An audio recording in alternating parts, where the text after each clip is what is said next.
Bom, pessoal, vamos continuando, né, o que a gente estava vendo sobre o eixo hipotálamo-hipófise, que é um dos mais importantes, né, os principais quando a gente fala de ações hormonais, tá? E a gente viu, né? A gente viu hipotálamo comunicando, no caso, com a adeno-hipófise, que é essa daqui, né? Aqui depois nós vamos ter a neurohipófise, tá? Neurohipófise depois a gente fala melhor dela, né? Mas, basicamente, nós vamos ter outras ações aqui na neurohipófise mais ligadas ali à produção, né? Aqui, ó, de vasopressina, por exemplo, e ocitocina. Então, é um conteúdo mais rápido, eu finalizo depois. Vamos primeiro concluir a adeno, tá? Então, a adeno a gente viu, produz prolactina, TSH, ACTH, GH, FSH e LH. Como é que eu tenho sinal para essa produção, né? Pelo que veio do hipotálamo. Então, o hipotálamo vai comunicar, né? Lembra? Chefe, né? Aqui é a glândula chefe, aqui é a glândula secretária, tá? E a glândula secretária vai passar as informações para as outras glândulas aqui. Então, nós temos GNRH no hipotálamo, que vai produzir LH e FSH. E aí, vai, principalmente nas células endócrinas, né? Nas gônadas, fazer sinalização para a produção de androgênios e estrogênio, progesterona, tá bom? Que aí vão agir em vários tecidos, né? Testosterona não vai agir apenas no músculo, por exemplo, tá? Então nós temos ali vários tecidos na ação da testosterona, o próprio estrogênio também. O estrogênio pode agir, inclusive, em áreas ligadas à saciedade, tá? O estrogênio tem seu papel, né, na forma de estradiol, de saciedade, tá? E a progesterona também vai ter sua ação aqui, tá? A gente vai conversar bastante sobre esses dois quando a gente falar de ciclo menstrual, né? Olha só, GHRH, hormônio liberador de GH, a gente viu que estimula GH, e aí no fígado, né, ele vai fazer a produção de GF1, que vai agir em vários tecidos. O próprio GH no fígado vai fazer gliconeogênese e nos vários tecidos vai atuar na lipólise, no músculo vai atuar na síntese proteica, tá? E GF1 estimula a síntese proteica, tem um papel muito semelhante da insulina. Mas olha que interessante, já pensando no GH. Ele é estimulado pelo GHRH, né? Mas ele é inibido pela somatostatina. Então não vai ter uma inibição, por exemplo, do próprio GF1 apenas vindo aqui, né? A testosterona e o estradiol, o estrogênio, eles fazem essas inibições, tá, gente? Ou para de produzir, né? Já tem demais aqui, tá? E param de produzir aqui. Então, que é aquela alça ultralonga, né? Eles fazem um feedback negativo ali de alça ultralonga, tá? Agora, na produção de GH, nós temos a própria somatostatina, inibindo sua produção, tá? O CRH, que é o hormônio liberador, esse R é sempre de release, de liberação, tá? E o H de hormônio, né? De corticoides, vai estimular a CTH na hipófise, na adenohipófise, que na suprarrenal, acima do rim, vai produzir cortisol. E o cortisol também age em vários tecidos, né? Ele é proteolítico, ele vai ter ação também no fígado, tá? Vai atuar nessa liberação de aminoácidos, produção de glicose, né? E o próprio cortisol faz também feedback negativo aqui, na CTH e no próprio CRH, né? TRH vai liberar TSH, que vai na tireoide. E aí a tireoide vai liberar T3 e T4, né? São hormônios que agem em vários tecidos também. Então a gente vê que eles fazem lipólise, síntese proteica, agem no sistema cardiovascular, né?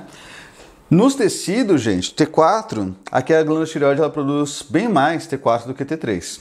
Mas nos tecidos nós temos uma maior conversão de T4 para T3, tá? Então aqui 80% é T4, 20% é T3. Nos tecidos a gente tem essa maior conversão através de enzimas chamadas deiodinases, né, de deiodinases. A prolactina é produzida na adenohipófise, eu falei que ela era um pouquinho diferente, né? Ela é produzida pela ação aqui da falta de dopamina. Por quê? Porque a dopamina inibe prolactina. Tanto que nós temos os análogos dopaminérgicos, né? Cabergolina, bromocriptina, que fazem o quê? Eles são análogos à dopamina para controlar a prolactina, ok? Porque a dopamina inibe prolactina. E a prolactina age principalmente nas mamas, né? Atuando em alvos não endócrinos aqui necessariamente, tá? Tudo isso aqui que eu falei são as funções mais clássicas dos hormônios. Então eu estou me atendo realmente à ideia do curso de Introdução à Nutrição, né? Muitos desses caras, testosterona, estradiol, né, a ocitocina que a gente já vai falar, tem funções também comportamentais. Isso eu quero fazer apenas um curso para essa questão, neurociência e comportamento, porque senão vai ficar uma coisa muito falada rapidamente, sem se aprofundar, sem o entendimento correto, né? Não é a ideia desse curso, tá? E aí mais pra frente, caso vocês gostem da ideia, eu faço esse trabalho, né? Vamos falar da neurohipófise, que foi o que faltou, que é a partezinha aqui, né? Mais para trás, mais posterior, tá? Ela é mais tranquila da gente entender. Então, ó, o hipotálamo aqui, deixa eu dar um zoom para vocês, né? E olha a sinalização agora na neurohipófise. Um neurohormônio é produzido e armazenado nas células dos neurônios. As vesículas são transportadas ao longo do axônio, então nós temos um axônio aqui, ó, transporte, né? E as vesículas contendo neurohormônio são armazenadas na neurohipófise, tá? Então aqui nós temos uma comunicação por veia porta, né? Do hipotálamo para a adenohipófise, né? Aqui na neurohipófise nós temos uma comunicação por vesículas, tá? E aí depois você libera esses neurohormônios no sangue. Então é mais tranquilo. Hipotálamo passou um sinal para a neurohipófise liberar esses hormônios aqui, tá? Então nós não temos uma sinalização de esse hormônio para depois esse. É apenas uma sinalização de, ó, libera aí ocitocina e vasopressina, tá? Ocitocina, ela vai ter um papel principalmente na lactação, né? Eu estou falando, lembrando, só os papéis mais clássicos, ok? Então a ocitocina vai ter um papel na lactação junto com prolactina, né? Então tem a sucção ali do bebê na mama, né? Você tem estímulo de ocitocina, aí de prolactina e aí produção de leite, tá? A vasopressina vocês devem conhecer também como ADH, né? Que é o hormônio antidiurético. Quando que ela sobe, gente? Quando você tem uma baixa ingestão hídrica, baixo líquido, né? O que acontece? Aumenta seu ADH justamente porque ele faz o quê? Menos diurese, né? E aí, quando você aumenta a ingestão líquida, você diminui o ADH. E aí você aumenta a diurese. Isso aí é para controlar a sua água celular, né? Tanto que muito fisiculturista faz aquela carga d'água, né? E depois faz dias com baixa ingestão de água, por quê? Eles aumentaram bastante o líquido, né? Tô tomando muita água, tomando aqui, 8 litros por dia. Muito líquido. Pouco ADH, né? Vai levar pouco ADH. E aí vai levar a mais diurese. Só que aí depois, no último dia, antes da competição, né? Isso eu até expliquei nas aulas de finalização na Science. No dia antes da competição, eles querem tirar água do corpo, né? O que eles fazem? Passam a diminuir bastante a ingestão de líquido. E Felipe, por que eles não retêm? Porque não dá tempo. Porque o ADH continua baixo. Né? Então eles continuam numa diurese grande, estão perdendo bastante água, né? Aí no dia seguinte depois o ADH vai subir, né? Ele leva de 24 a 48 horas para regular. E aí sim, o que vai acontecer? Vai diminuir a diurese. Então eles querem aproveitar ao máximo a diurese. Então eles pegam muito líquido, baixa o ADH, né? Deixa eu arrumar esse D. E aí o que vai acontecer? Muita diurese, ok? Então aqui a gente viu as funções, né? Sinalizações de hormônios clássicos aqui, tá? Aqui eu deixo uma tabelinha pra gente que é o seguinte, né? Antes de a gente entrar no resto, vamos começar aqui. Onde eu tenho, deixa eu sair da frente, fica mais fácil, né? Dar um zoom, tá? Tenho a produção de insulina, que a gente já viu, insulina e glucagon, a gente já falou bastante, né? Não vou ficar me repetindo, porque não vou fazer esse curso só repetição para dar mais horas. As informações a gente já passou, então vamos em diante. Vamos ver os que a gente não viu. Cortisol, tá? Age na adrenal. O que ele faz? Aumenta a glicose sanguínea, né? A gente viu que insulina e glucagon ali vão ter ações antagônicas. O cortisol ele age igual o glucagon. Ele age no fígado e no músculo. Então ele vai aumentar a glicogênese no fígado, gliconeogênese, diminuir a utilização de glicose pelo músculo. Então a pessoa que tem resistência à insulina e tem um cortisol elevado, está usando corticoide, né? O que ela tem, gente? Ela tem menos captação de glicose, porque ela está resistente à insulina, né? Então a insulina não consegue pegar a glicose e levar para a célula. E ao mesmo tempo, ela está diminuindo a utilização de glicose também, pelo cortisol, né? Pelo corticoide. Então é uma pessoa que tem um risco bem maior para diabetes tipo 2, tá?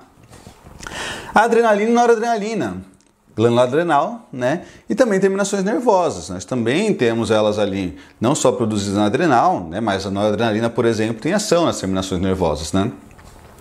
Elas aumentam a glicemia. Então, quando a gente está treinando, é difícil a gente ter um episódio de hipoglicemia franca, de quase desmaiar? Porque a adrenalina está agindo. Ela age no fígado e no músculo, quebrando o glicogênio, né? Liberação de glicose pelo fígado e gliconeogênese. O GH, ele também aumenta a glicemia. Então muita gente fala, jejum intermitente aumenta GH. Jejum intermitente vai aumentar o GH, né, durante o jejum, claro. Vai aumentar um pouquinho o cortisol, o glucagon, por quê? Porque a ideia é controlar a glicemia, tá? Então ele vai agir no fígado, músculo e tecido adiposo. O GH, ele é um hormônio que em excesso ele é ligado à resistência à insulina. Por quê? Porque ele vai diminuir a captação de glicose pelos músculos. E daí, diminuindo essa captação, né, você vai ter mais lipólise. Mas uma baixa captação de glicose, o que vai fazer? Você também pode ficar com a glicemia elevada, tá? Então o GH é um hormônio ligado à resistência à insulina. Então não fiquem pensando, hormônio bom, hormônio ruim. Tudo depende do tanto que ele está sendo secretado, né? A insulina não é veneno. O problema é você não conseguir baixar ela e teu pâncreas sofrendo, produzindo cada vez mais. A gente vai ver bastante em doenças crônicas esse papel, ok? Bom, para terminar, fazer esse vídeo um pouquinho mais longo, vamos ver os outros hormônios, depois a gente vai finalizar, né, continuar, na verdade, vendo um por um, mas vamos ver um resumo aqui deles, tá? Tireoidianos, vai estimular a proliferação e diferenciação dos condrócitos, células ósseas, tá? Utilização de glicose por tecidos extrahepáticos, como o músculo, tecido adiposo. Ao mesmo tempo, aumenta a produção de glicose, tá? E lipólise. Participa da síntese proteica, né? Atua na formação do sistema nervoso central durante ali o feto, né, a embriogênese. Aumenta a termogênese, por isso que muita gente gosta de usar para emagrecer, mas é arriscado justamente pelo efeito cardiovascular. E vai ajudar junto com vai regular o eixo GH e GF1 também por feedbacks negativos nesse eixo, tá? Não vou entrar tanto nessa parte também, né, porque a ideia é uma questão mais introdutória, mas são funções similares, tá, gente? Você vê que ambos fazem lipólise, né? Ambos fazem também síntese proteica, atuam na síntese proteica. Estrogênio estimula o crescimento longitudinal, desenvolvimento das mamas, maturação do trato urogenital do gênero feminino, né? E ele vai também ter um papel positivo nos ossos, tanto que na pós-menopausa a mulher tem uma baixa produção de estradiol, né? E aí o que ela vai ter? Uma menor produção de osteoblastos, que fazem síntese óssea, e maior de osteoclastos, tá? Esses osteoclastos, eles fazem degradação óssea. Então o estradiol tem papel positivo na saúde óssea, tá? Andrógenos como testosterona, DHT, também ajudam no crescimento e na matriz óssea, tá? Podem estimular a secreção de GH e GF1, regulam a espermatogênese, principalmente via FSH, que é o hormônio folículo estimulante, né? Vai atuar no desenvolvimento do trato reprodutor a partir dos ductos de Wolff, né? Então ajuda na diferenciação celular, é justamente a partir desses ductos que nós temos a diferenciação e o crescimento ou regressão ali, né, do que vai dar origem ao pênis, tá? E estimula a síntese de proteína e massa muscular, tem um efeito anabólico, né? Também são ligados, né, obviamente, à acne, à alopécia, tá? Tem papéis comportamentais sim, como eu disse, não vou entrar tanto nessa parte. A vitamina D, embora ela seja uma vitamina, ela tem também ações hormonais, tá? Mas óbvio que a gente extrapolar o hormônio D é um discurso um pouco errado, já que isso aí pode levar a uma ideia de que vou tratar com um hormônio e vou ter um efeito fisiológico muito significativo em tudo isso. E não é bem assim, tá? A gente tem que avaliar os estudos realmente com doses mais elevadas e os benefícios e riscos, que é uma coisa que a gente vai falar no penúltimo módulo, ok? Ela vai aumentar a absorção intestinal de cálcio, né? Vai regular a calbindina, que é ali uma proteína de transporte do cálcio, vai diminuir a excreção do cálcio, então ela tem um papel positivo na saúde óssea. Vai reduzir a síntese de PTH, que é o hormônio da paratireoide. Quando a PTH está elevada, o que ela faz? A PTH se sobe, né? Tem um ossinho aqui, deixa eu ver se consigo desenhar um osso, né? E aí, a PTH vai se fazer o quê? Tirar o cálcio desse osso e levar para o plasma, né? Porque o cálcio é muito importante para a sinalização intracelular, comunicação das células, né? Também para a contração, né, do músculo. Então não pode faltar cálcio no sangue, tá? Tanto que medir exame de cálcio no sangue, você não está medindo saúde óssea. Justamente porque tem que ter. Saúde óssea você mede por DEXA, por exemplo, né, exames de imagem. Então, Densometria, na verdade, né? Que acho que é mais fácil de você entender. E aqui, PTH sobe e faz isso. A vitamina D, ela baixa PTH. Então ela inibe essa ação de saída de cálcio do osso, tá? A paratireoide, ó, aumenta a atividade osteoclástica, que é justamente isso, degradação óssea para liberar cálcio. Aumenta a reabsorção renal de cálcio para depois tentar controlar, né, essa perda. Aumenta a atividade dos osteoclastos, já se repetiram, né? Aqui nesse. Isso aqui está repetido, né? Não sei porque que o livro colocou isso, mas enfim. Ela vai ter uma ação anabólica, então ela vai aumentar a proliferação dos osteoblastos, que são quem faz a saúde óssea, tá? Até para tentar controlar, né? Mas, ainda assim, o efeito final dela vai ser perda de cálcio no osso, tá? Justamente para regular aqui a quantidade de cálcio no sangue para ação motora, comunicação celular, né? Contração entre os músculos, que são partes fundamentais do cálcio, né? Aí vem o raciocínio, Felipe, eu quero mais contração muscular, adianta dar mais cálcio? Não adianta, né? Porque você não diz, você não põe um GPS no cálcio e fala, vai lá fazer músculo, vai fazer contração, né? Quem dera fosse assim. Você pode aumentar a excreção, por exemplo. Mas pessoas com muito baixo cálcio ingerido têm sim dificuldades na contração muscular, comunicação celular, né? Por isso que é um micronutriente essencial, ok? A gente vai falar de micronutrientes nos módulos seguintes, tá? Eu vou encerrando por aqui porque foram mais os resumos dos hormônios, né? Depois eu vou passar rapidamente alguns dos principais. Não vou entrar em todos, mas os principais eu quero que vocês entendam, tá bom?